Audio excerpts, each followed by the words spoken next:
Our next speaker, Claire Bomkamp, is a lead scientist of cultivated meat and seafood and is a member of the Sustainable Seafood Initiative at the Good Food Institute. She focuses on analyzing the technical landscape of the cultivated seafood industry, identifying bottlenecks, and engaging researchers in order to move technology forward. She holds a PhD in neuroscience from the University of British Columbia and a bachelor's in behavioral neuroscience from Western Washington University. In her presentation, Claire will provide an overview of the alternative protein market, detail the latest trends and issues in the category, and share results from a new survey on knowledge levels and interest from alternative seafood producers in omega-3s. Please welcome Claire Bomkamp.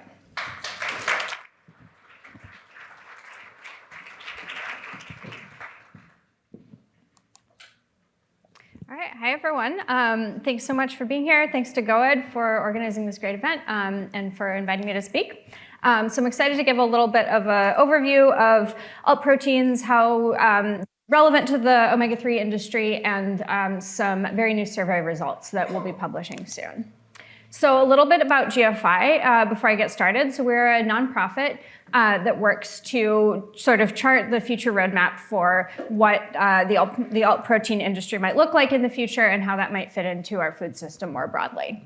So we do that through three key areas. So I'm part of our science and technology department, where we work closely with scientists at companies as well as academics to support the development of a scientific research ecosystem.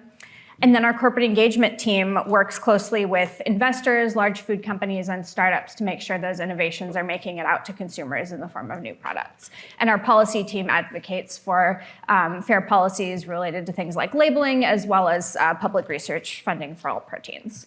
Our largest office is based in the US, and we have affiliate offices around the globe. So the real challenge that's driving us at GFI is this question of how will we feed 10 billion people by 2050? And more specifically, how will we do that sustainably, efficiently, and safely?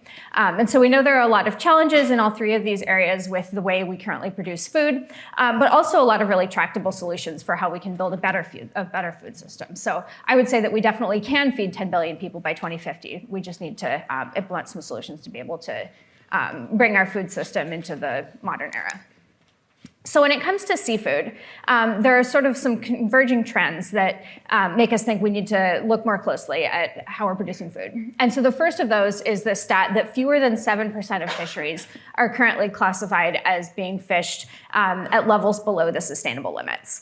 And so this isn't inherently a problem. This doesn't mean that 93% are overfished.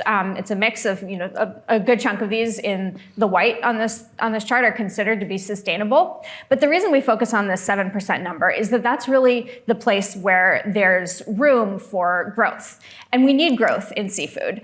So this table is taken from a World Bank report where they estimated a 27% increase in fish consumption between 2010 and 2030. Seems like we're pretty much on track for that so far.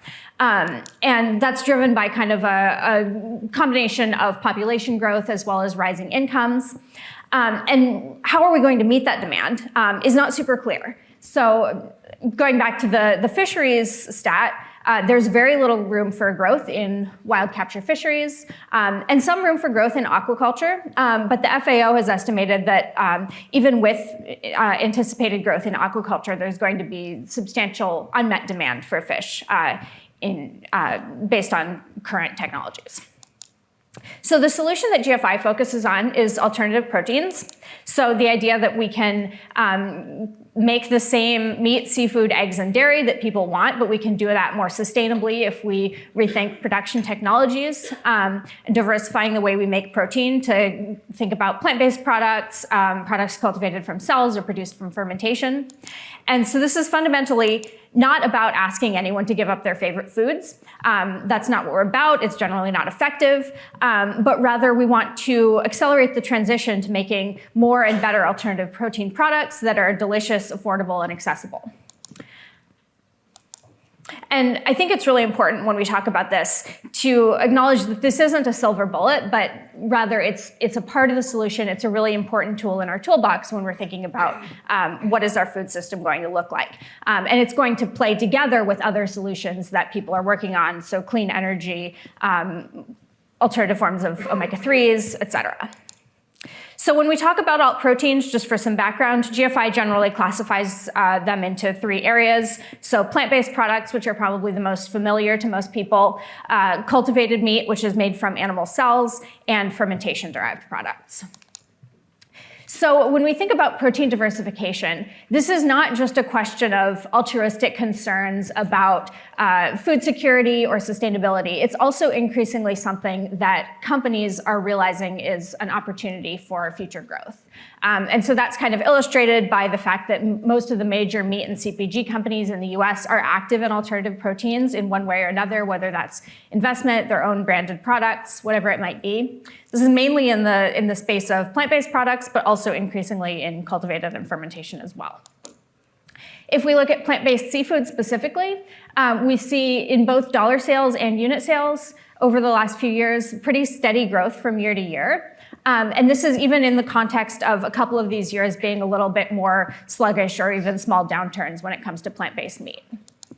So if we compare plant-based meat and plant-based seafood in terms of the percentage of packaged meat or seafood products that are represented by plant-based products, plant-based meat is at about 3%, so pretty small but substantial, whereas seafood is still under 1%. And so if we think about the potential that's represented just by if we were to bring plant-based seafood to where plant-based meat is today, that's already almost a $200 million opportunity. So there's a few sort of interesting market advantages when it comes to seafood. So we can think about production being less limited by geography. We can have production in non-coastal regions, which means less waste due to spoilage as you're trying to transport products inland. If you're talking about a product where it's maybe a little bit challenging to reach price parity, it might be better to go with a higher, more premium product, so a sushi product rather than a chicken breast, for example. And then if we think about especially wild capture seafood, there are a lot of challenges when it comes to kind of volatility in supplies, and we can maybe mitigate some of that with alternatives. So say you're a company, you've decided, okay, we want to make an say salmon product. Well, we want to make something obviously that is delicious and affordable and that people are going to want to buy, but also something that is nutritionally equivalent. So it can be kind of a drop-in replacement in a lot of cases. And of course, that includes the fatty acid profile. I'm preaching to the choir a little bit here, but of course, omega-3s, especially EPA and DHA, are, I would say, pretty well known when it comes to the way people think about the health benefits of eating more fish in their diet. And so people expect EPA and DHA from a salmon product. And this is kind of borne out in consumer research specifically on alternative seafoods. So a couple years ago, we commissioned a consumer research study where omega-3 content was listed by about a third of hypothetical consumers as something that would influence their decision to choose plant-based or cultivated seafood. So it's something that people are really looking for. In some cases, they can play a role as flavor precursors. And then we can also think about not only meeting the fatty acid profile, but exceeding it. So could we make something like a chicken breast that has the levels of EPA and DHA that you find in a salmon product? Is that something people would want? Is that something that would work well? That's something we could explore. So that's the why. Now going to the how. Well, I'm sure everyone in this room is very familiar with the challenges associated with fish oil production. So this is a screenshot from GOED's newsletter last summer, the challenges with the Peruvian anchovy fishery. And so I think there's a pretty clear consensus in the alt protein industry that we don't want to be just another player competing for already limited stocks of fish oil. We want to look at other alternatives. And fortunately, there are a lot of different technologies that have potential to be improved and scaled up. So scaling up microalgae farming is probably the most obvious, and a lot of people in this room are already working on that, but also other technologies, plant molecular farming, precision fermentation, maybe even cell-free systems in the future could be sources that we could look to. Okay, so next I want to tell you a little bit about a survey that we conducted over the last few months that I think will be informative for the industry going forward. And so some of the questions we were asking were just broadly, how are alternative meat and seafood companies thinking about omega-3s in their products? So is it a priority for them to meet or exceed those targets? Are they actually achieving those goals? Where do they expect to be in the future? And what challenges are they facing? What kinds of ingredients specifically are companies looking for? Where do they expect to be in 5 years, just as kind of an arbitrary future time point? And what needs to happen for them to actually be successful at that? And then we also had a few researchers who filled out an abbreviated version of the same survey, just trying to understand their challenges and needs as well when it comes to omega-3s that they're using in their research. And so this was the last few months of last year. We had 31 responses from a mix of academics and companies. So when we look at the breakdown of people who responded, it was majority alternative protein companies and a few researchers.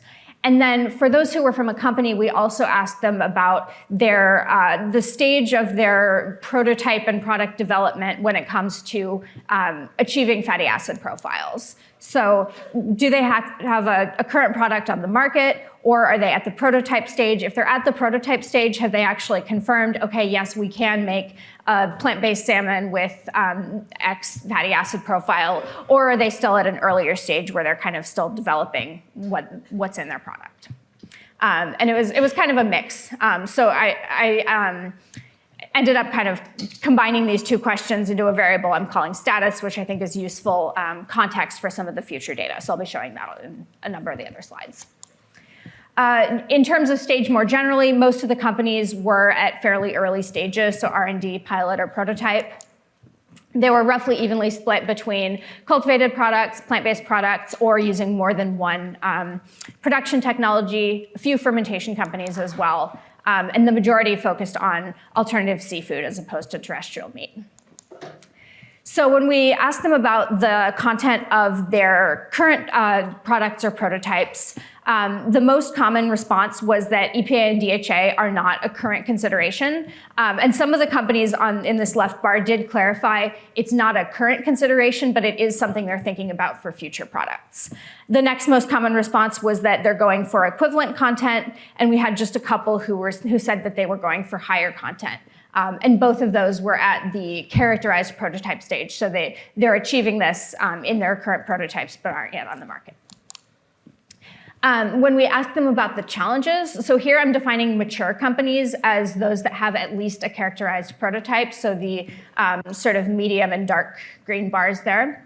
In terms of the size of the challenge, we had quite a few who say not a challenge, or not a current challenge. And this is, again, going back to that kind of context.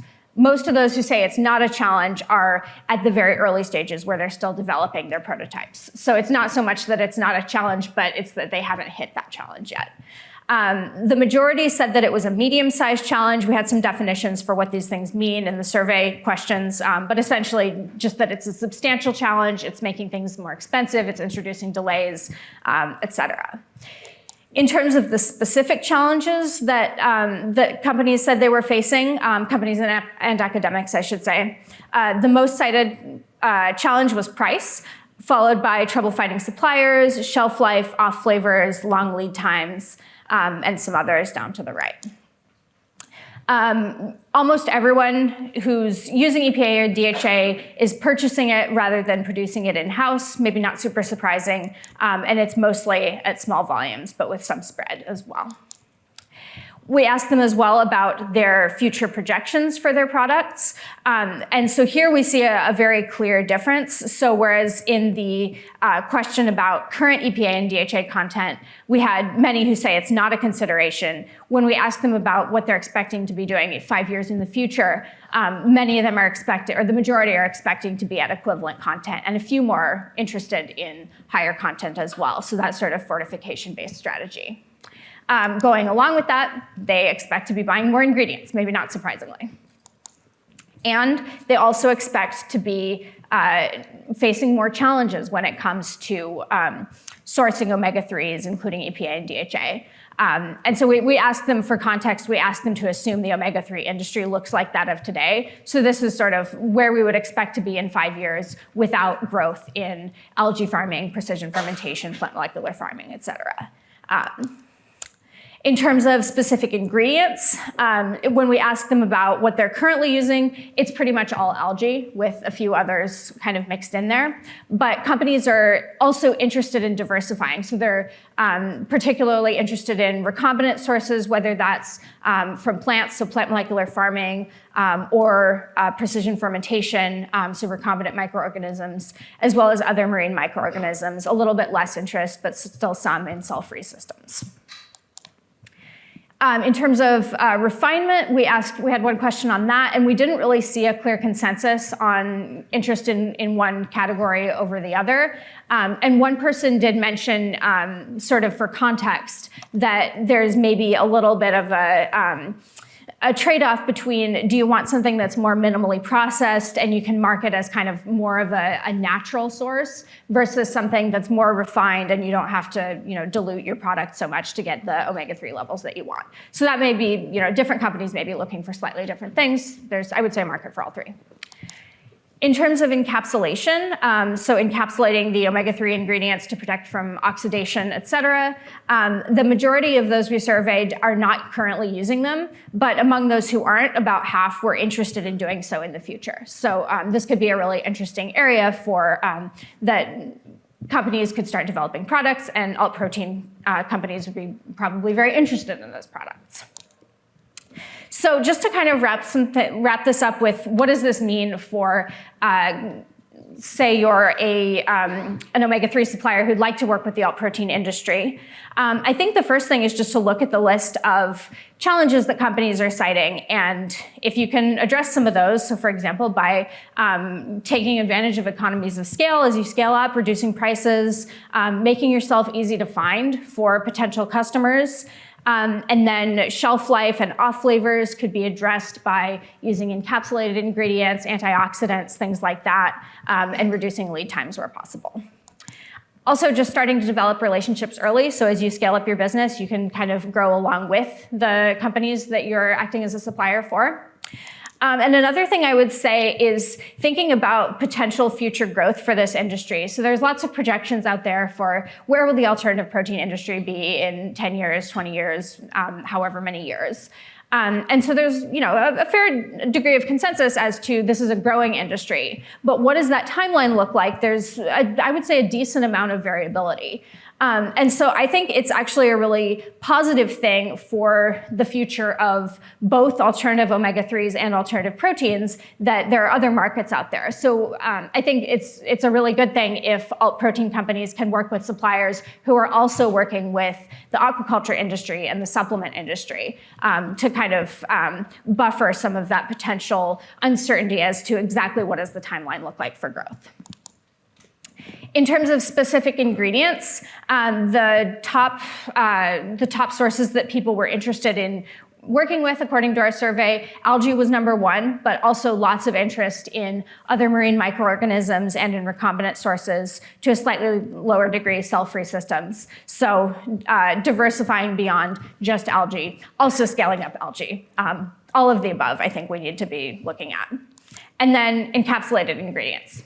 People love encapsulated ingredients. So if we look especially at respondents from companies, the majority of those who aren't already using them would be interested in doing so. So one quick plug for the company database that our corporate engagement team maintains. So this is just a filterable Airtable base that you can find on our website. It's free to use, and it's just very easy to filter by suppliers of particular ingredient types. So if you are a supplier of algal oil, recombinant EPA and DHA, et cetera, you can easily add yourself to this database. So there's a form on there that says add a company. You can fill in your details and say, I'm an ingredient supplier, I make fats and oils, I make, for example, EPA and DHA from microalgae. Couple of just links to resources that might be useful if you're interested in getting involved more in this area. This webinar that our corporate engagement team hosted a month or so ago with DSM for a minute, which I thought was really good. They go into omega-3s in a few different parts of the presentation, so there's some good info in there. The QR code here, I'll be working on a report over the next couple months, kind of summarizing the results of this survey. So if you're interested in receiving that, you can put in your email there. I promise I won't spam you. It's just easier than saying, Google us every so often for the next few months. So yeah, with that, thank you so much, and happy to take any questions.